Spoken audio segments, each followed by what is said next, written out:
Hello everybody, Nameless Narcissist here once again, a simple man diagnosed with NPD, giving you the facts on narcissistic personality disorder and the things that go on in my head. If you like this video, please like, comment, and subscribe, but I can only speak my own experiences and the literature I read. So keep that in mind as we go forward. Anyways, so narcissistic abuse channels. We've all seen them, we all know them. Before I really get into the meat of this, I want to point out that I'm not calling out any in particular channels, just kind of some themes that I see with it, right? And I also want to say that I'm trying to give a nuanced view because I do see how some people find value in these. And I don't want to say that, oh, they're all bad. That's black and white thinking, right? So hear me out before you make any judgments about my opinions on this, please. If you don't, whatever. I only care a lot. I'm going to say why I find them valuable before I list off my issues with them, because I feel like the people who are more likely to be very upset about the things that I say that are negative about them are the people on the other side of it for obvious reasons. The things that I do think are valuable about these are, one, getting out of relationships that are abusive, right? You need a lot of anger and a lot of being like, this person is only going to hurt me, to get out of a situation like that. You need people to tell you, yes, this is a harmful situation for me to be in. I need to distance myself. I need to go no contact. I support that 100%. I think that alone justifies a lot of these channels.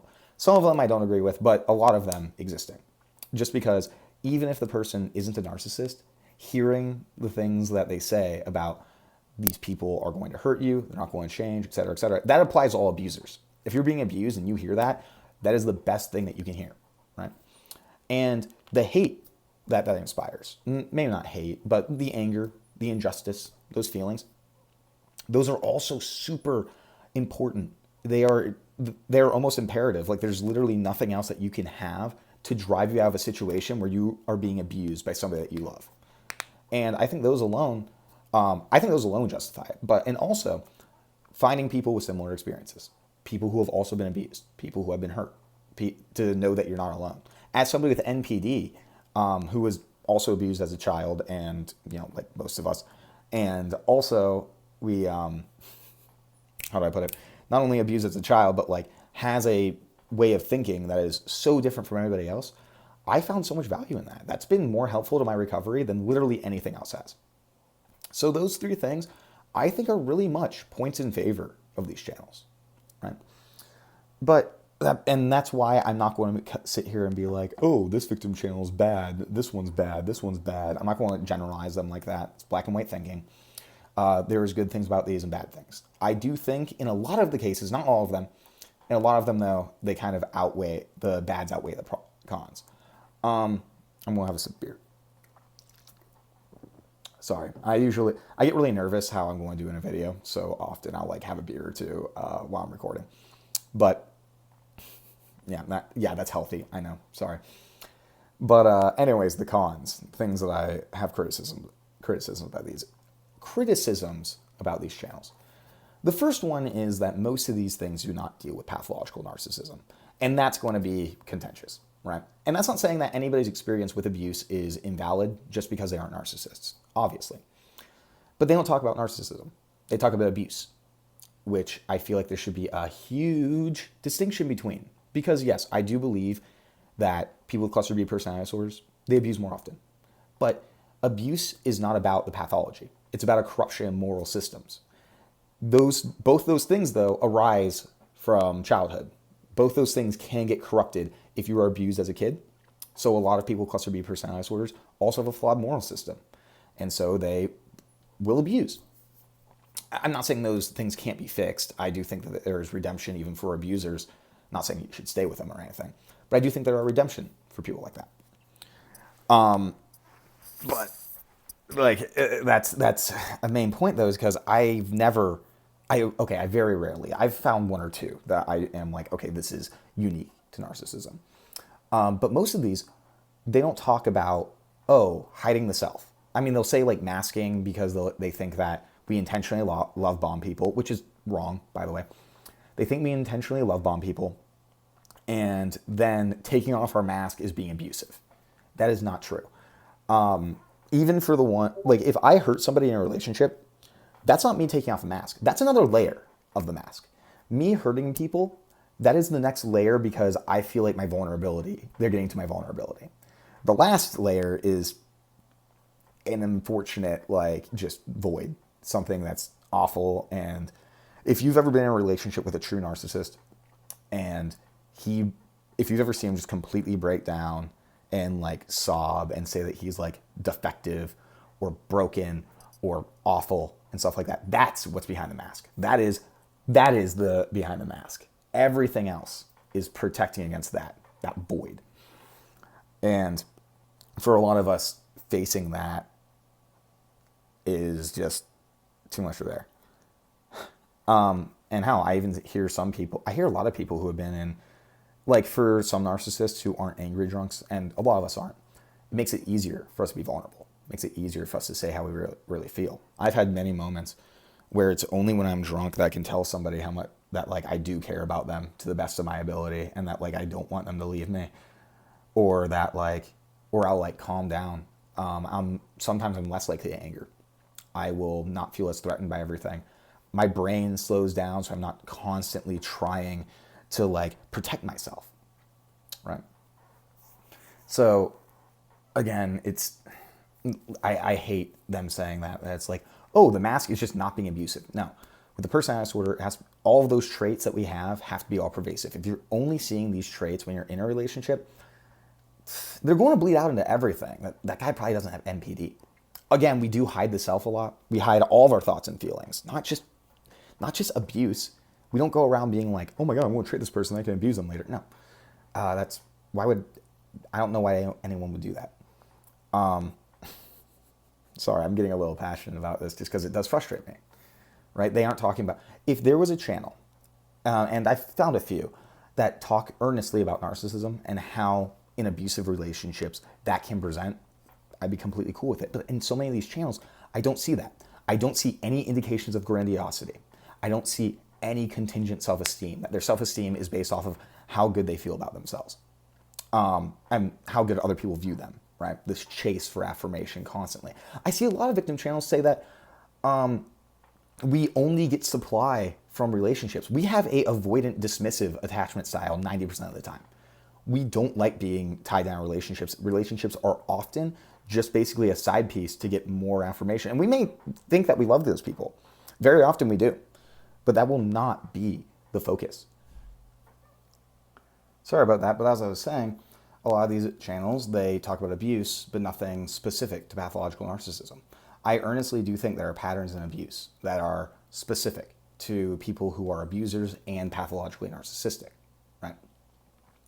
But like when they're only talking about this abuse, and there are no other signs, at least to me, that there is anything substantial pointing to the idea that they're pathologically narcissistic, and this leads to a lot of misinformation.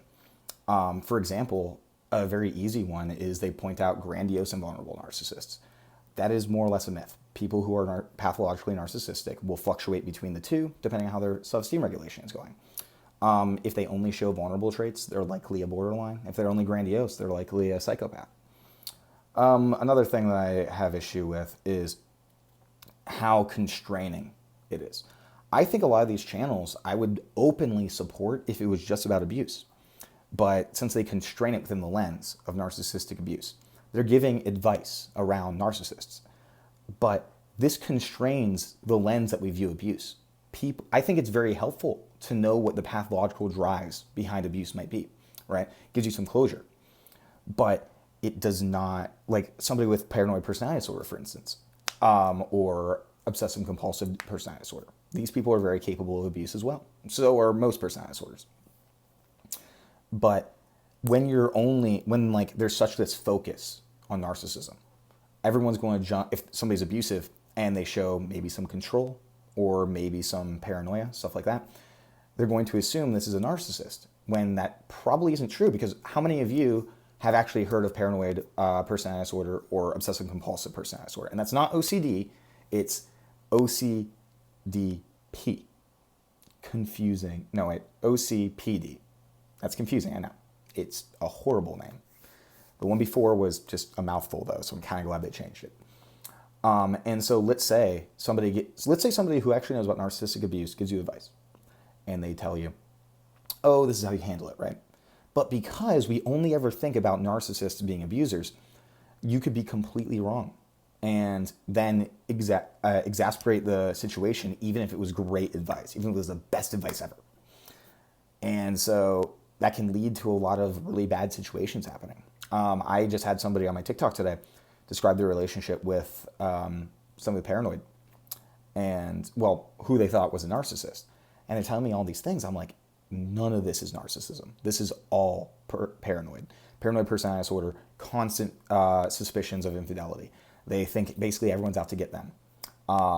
That's kind of how you sum it up. Like, if you have somebody in your life who, they're very guarded too, very aggressive, they're very vindictive, and a lot of those things can look like an aspect of pathological narcissism, but that's not it. That's not the core of it. Again, we have avoidant dismissive attachment styles. We probably won't even think about the idea of you cheating in a lot of instances. For me, it's always been like, why would you cheat on me? I'm literally the greatest thing ever. Like, I know that you wouldn't cheat on me. Like, I'm barely with you to begin with. And a lot of these people saying, oh my God, this guy was obsessed with me, et cetera, et cetera. There are some cases where our ego's bruised, or we genuinely think that we're in love with you, where it can get a little obsessive. But 99% of the time, it's not going to be like that. And that brings me to my final point, though, like in a roundabout sort of way, where, anyways, my last point to kind of sum this up is that I do not believe that these victim channels, narcissistic abuse victim channels, Cluster B milkshake, you fucking me up, that they are not as conducive in the long run to healing. You aren't going to heal by ruminating, hating, like thinking this was a demon coming after you, right? By tracking the amount of days you've been no contact. Like, I think those things are super important at the beginning, when you need to go through that period of resentment and hate to get yourself out of the situation and to experience that, because, you know, what's the fucking second stage of grief? Anger. But eventually you're going to have to come to terms with the fact that, like, this wasn't a monster that hurt you.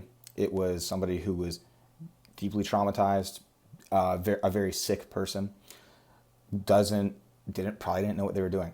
And that might be a harder pill to swallow than that they are a monster, but it leads to a lot more healing. I may be biased. Because that's how I view my sister. And that's how I got over a lot of that. I mean, my sister's she suffers a lot. And though I suffered a lot because of her, I know that it wasn't anything to do with me. I know it was just that my sister was not in a good space. I know that she wasn't a person who knew how to grapple with life.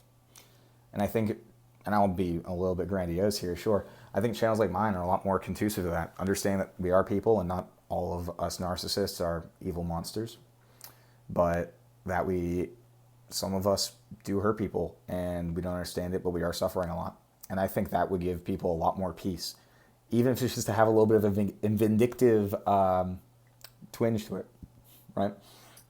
You're like, oh man, that sucked, but hey, he's got to deal with himself always, right?